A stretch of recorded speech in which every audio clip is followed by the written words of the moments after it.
Airports Company South Africa has announced a 91% year-to-date passenger traffic recovery in their post-peak season update.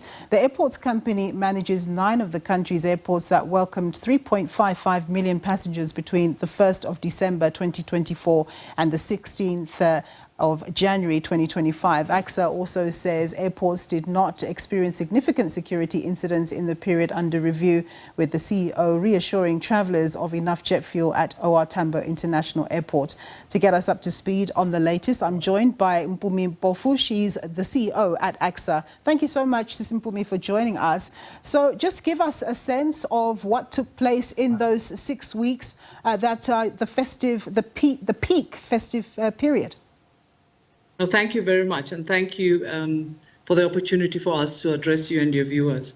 Very importantly, we've been able to present today the information which is the analysis of the performance over the festive season. We've been able to indicate our peak day, that was the 13th of December, which clearly indicated a surge of people traveling through our network. We've also been able to address the travel and the January month, which would have indicated weekends, particularly Sundays, as peaks as people returned, particularly to areas, metropolitan areas of Gauteng, Cape Town, and King Shaka. The good news is that we also had incidences during this period which threatened to disrupt the flow at their airports. And the first one was a jet fuel valve that broke. We've been able to give a report that we are expecting the finalization of a report that indicates what the actual root cause that led to the jet fuel incident. Happy to confirm that after our intervention on the Border Management Authority system, we also were able to resolve that issue. And then finally, the issue about supply projections for February that were supposed to be limited as a result of a fire on the 4th of January at Natref Fuel Refinery. The Minister of Transport has confirmed we've now been able to secure the jet fuel that is required for the month of February, which is where we're giving early warning signs that we were starting to be limited as Natref would have been closed and not operating in February.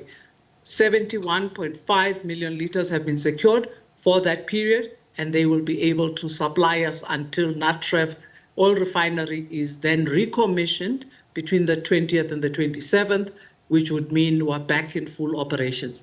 Airports Company South Africa licenses fuel suppliers to operate in our airports and use our facilities for storage.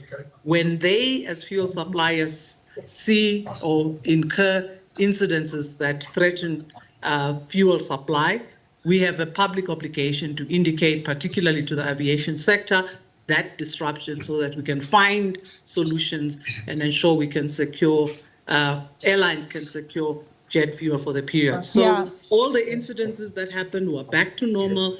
We're happy to indicate a very successful festive season in the data that we shared this morning.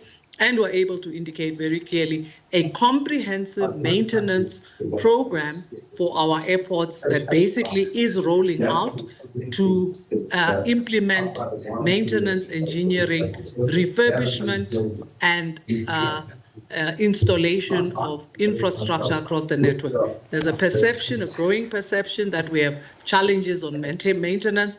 We were able to give assurance that our projects are rolling out right now, and they will be implemented to avert any further disruptions in the maintenance of the infrastructure, which really has come as a result of the COVID years when we couldn't invest in infrastructure. Mpumi, you do sound very positive about what has transpired. Just in terms of your outlook for 2025, all things being equal, are you hopeful that everything's going to be running smoothly and that you're going to be able to invest and grow Airports Company South Africa?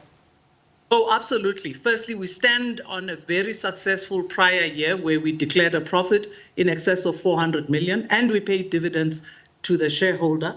Importantly as well, this is the year where our capital program jumps from a close to 750 million for the year that we're in, which closes in April, to 2 billion in the year that starts in April. This is the year when we're going to be implementing all of those projects in the maintenance environment and bringing the infrastructure to top level of facilitation of our passengers, but top condition as it should have been.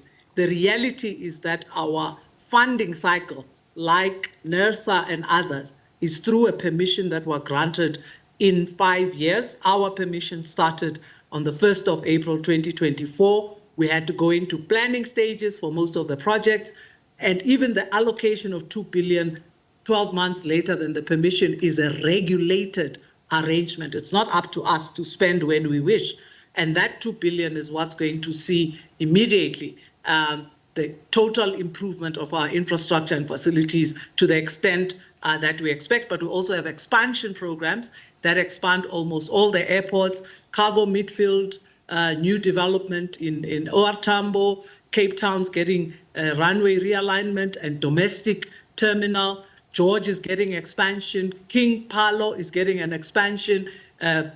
Bramfisher is getting an expansion. Extensive amount of work, 21 billion worth, that is going to be rolled out. What we're able to share today is the 14 billion of maintenance, refurbishment, and replacement infrastructure that's starting to roll out right now. So good year ahead of us, and a year that's really going to restore the confidence of our passengers and our stakeholders in the ACSA facilities, given that, in fact, we had lost 2.5 billion in the previous year, in the first year of COVID, 1 billion. And to keep liquidity, we had to cut our CAPEX significantly. We're now in spending mode, and that actually means the infrastructure will benefit largely, and the passengers will be the great beneficiaries of high-tech solutions and technology implementation and the refurbishment of all of the platforms at OR Tambo, including the expansion programs that we speak about. All right, Mpumi, thank you very much for that feedback and update.